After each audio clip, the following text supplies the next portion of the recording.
आज Doubtnut app download करें। Doubtnut पर अपने सभी गणित, रसायन विज्ञान, भौतिक विज्ञान और जीव विज्ञान के डाउट्स का करो सफाया। बस प्रश्न की फोटो खींचो, एक ही प्रश्न को क्रॉप करो और तुरंत वीडियो सोल्यूशन पाओ। अभी डाउनलोड करें।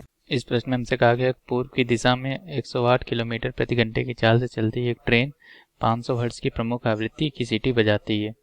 ध्वनि का हवा में वेग 340 मीटर पर सेकंड है। खिड़की के पास बैठा है एक यात्री इस सीटी की आवृत्ति को क्या सुनेगा? प्लेटफॉर्म पर खड़ा एक यात्री इस सीटी की आवृत्ति को क्या सुनेगा यदि ट्रेन प्लेटफॉर्म से अभी अभी गुजरी हो? ध्यान रखिएगा, ट्रेन गुजर गई उसके बाद पूछा गया है कि आवृत्ति क्या सुनेगा। पूर्व की ओर हवा 36 किलोमीटर प्रति घंटे की चाल से बहने लगे तब ट्रेन में बैठे यात्री के लिए तथा प्लेटफॉर्म पर खड़े यात्री के लिए सीटी की आवृत्ति क्या होगी, ये हमें निकालना है। तो आइए इन सबको एक एक करके हल कर सकते। तो हम इसमें पहले सवाल को हल कर सकते हैं। पहले ए पार्ट को कि खिड़की के पास बैठे यात्रियों को क्या आवृत्ति सुनाई देगी। पहले देखिए, ये जो हमारी ये ट्रेन है, मान लीजिए ये पूर्व दिशा की तरफ जा रही है इस दिशा में, तो ये ध्वनि उत्पन्न कर रही थी। हमारी जो है ये स्रोत का काम करेगी। ठीक, तो इसकी जो आवृत्ति उत्पन्न हो रही है इससे, वो हमारी 500 हर्ट्ज की उत्पन्न हो रही है। तो ये इधर जा रही है, यहाँ कहीं खिड़की के पास, यहाँ पीछे कहीं एक डिब्बे में कोई व्यक्ति होगा, तो ठीक उसको कितनी आवृत्ति सुनाई दे रही है हमसे ये पूछा गया। तो हम जानते हैं जो डॉपलर प्रभाव होता है वो स्रोत एवं श्रोता के सापेक्ष गति पर निर्भर करता है। डॉपलर प्रभाव स्रोत एवं श्रोता की सापेक्ष गति पर निर्भर करता है। तो इसमें ट्रेन में क्या हो रहा है कि जो इस वेग से हमारी ट्रेन चल रही है उसी वेग से हमारा श्रोता भी चल रहा है, तो ये श्रोता है। तो इनके मध्य कोई भी सापेक्ष गति नहीं हो रही है, तो श्रोता को जो आवृत्तिक ध्वनि सुनाई देगी वो ट्रेन से निकलने वाली वास्तविक आवृत्ति की ध्वनि के बराबर ही सुनाई देगी। तो श्रोता को सुनाई देने वाली आवृत्ति को सुनाई देने वाली आभासी आवृत्ति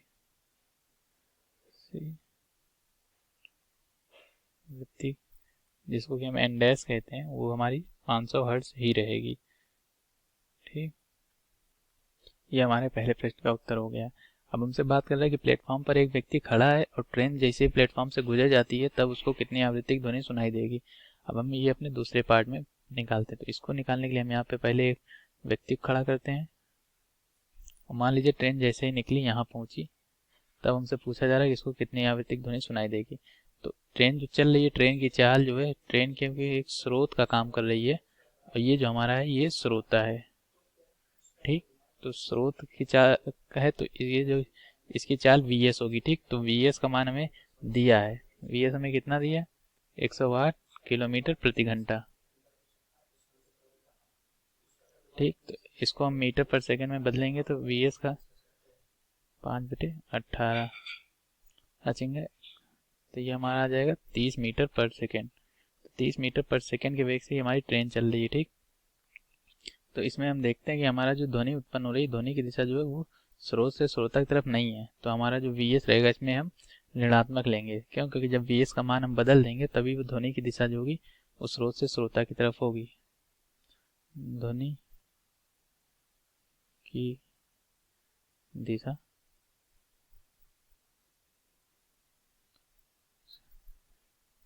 श्रोता तरफ नहीं है। ठीक, तो ये नहीं है तो इसीलिए हमने क्या लिया है, इसीलिए हमने Vs को जो है वो लिया है माइनस का 30 मीटर पर सेकेंड। ठीक, और ध्वनि की चाल वायु में कितनी है? ध्वनि की चाल जिसको कि हम V से दिखाते हैं वो हमें यहाँ पे दे रखी है 340 मीटर पर सेकेंड। 340 मीटर पर सेकेंड। ठीक, तो अब हम अपना यहाँ पे सूत्र लिखेंगे कि इसको आभासी आवृत्ति कितनी सुनाई दे रही है, एन डैश, तो N V minus V O बटे वी माइनस वी एस। तो यहाँ पे वी ओ जो है वो शून्य होगा। क्यों? क्योंकि श्रोता जो है वो तो हमारा स्थिर है। तो एन डैश का मान निकालने के लिए एन का मान हम कितना रखेंगे? एन का मान हमारी वास्तविक आवृत्ति 500 है, वी 340 माइनस 0 340 माइनस, और VS का मान जो रहेगा वो माइनस में 30 आ जाएगा। ठीक, तो यहाँ से जो हमारा एन डैश का मान आ जाएगा वो आ जाएगा हमारा, इसको हम हल करते हैं, 459.45 हर्ट्ज। तो ये आवृत्ति किसको ध्वनि सुनाई देगी जब ट्रेन उस प्लेटफॉर्म से गुजरेगी। ठीक, अब हम से फिर प्रश्न सी में फिर से हमसे यही सब पूछा गया है कि व्यक्ति जो ट्रेन में बैठा उसको कितनी आवृत्ति सुनाई देगी और जो प्लेटफॉर्म पे खड़ा है उसको कितनी आवृत्ति सुनाई देगी। बस हमसे ये कहा गया है कि वायु में जो वायु की चाल है वो भी इस प्रश्न में दे दी गई। वायु की चाल हमें कितनी दी गई है, इसको हम मान लीजिए W से दिखाते हैं। तो इसके जो हमें चाल दी गई है वो दी गई है हमें यहाँ पर 36 किलोमीटर प्रति घंटा, 36 किलोमीटर प्रति घंटा, जिसको हम मीटर पर सेकंड में बदल लेते हैं।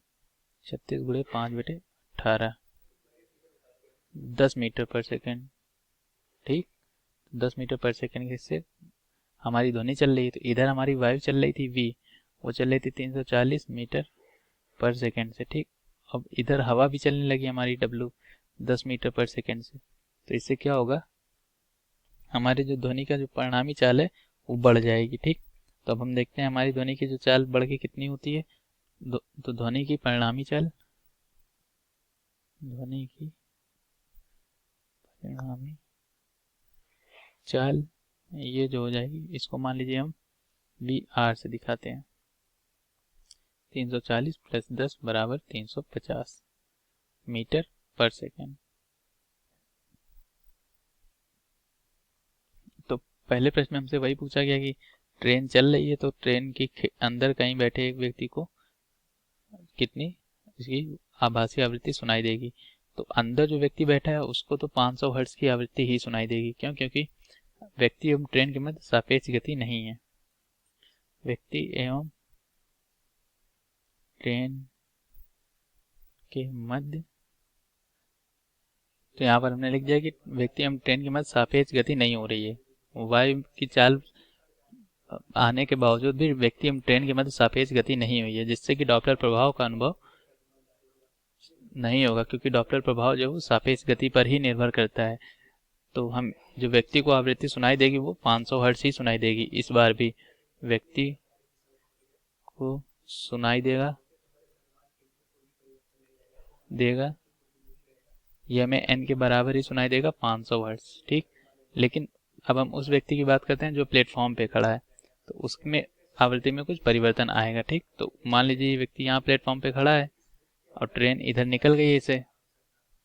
ठीक, तो यहाँ से जो ध्वनि उत्पन्न हो रही थी n वो 500 हर्ट्ज की थी, लेकिन अब ध्वनि की जो चाल है वो ये, क्योंकि जिधर हमारी ट्रेन भी पूर्व से पश्चिम में पूरब की तरफ चल रही थी और जो वायु की चाल बढ़ी वो भी पूरब की तरफ ही है। तो ध्वनि की चाल VR जो है वो इधर ही है, वो है हमारी 350 मीटर पर सेकंड, ये हमने ऊपर निकाला था। और ट्रेन भी इधर चल रही है हमारी, वो कितने वेग से चल रही है, वो चल रही है हमारी 30 मीटर पर सेकंड की वेग से, जिसको कि हम VS कहते हैं, मीटर पर सेकंड। लेकिन ध्वनि की जो दिशा वो स्रोत से श्रोता की तरफ नहीं है, इसीलिए VS का मान जो है हम ऋणात्मक ले लेंगे। ठीक, तो अब हम फिर से सूत्र लिखते हैं, n डबल डैश बराबर n V माइनस VO बटे V माइनस VS। ठीक, तो n डबल डैश का मान हमें निकालना है, n का मान 500 है, V का मान हमारा आपकी हो गया होगा 350 माइनस 0, यहाँ पे 350 माइनस 30। ठीक, तो यहाँ से हम n डबल डैश का मान निकालेंगे तो आएगा 500 गुणे 350 बटे 380। तो यहाँ से हमारा n डबल डैश का जो मान आ जाएगा वो होगा 460.526 हर्ट्ज की आवृत्ति की ध्वनि उसको सुनाई देगी दोबारा, जब वायु की चाल कुछ बढ़ जाएगी। ठीक, तो यही हमारे इस प्रश्न का उत्तर था। धन्यवाद। कक्षा 6 से 12वीं से लेकर नीट, IIT, JEE वो एडवांस के लेवल तक 1 करोड़ से ज्यादा छात्रों का भरोसा। आज ही डाउनलोड करें डाउटनेट ऐप या व्हाट्सएप करें अपने सारे डाउट्स 8400 400 400 पर।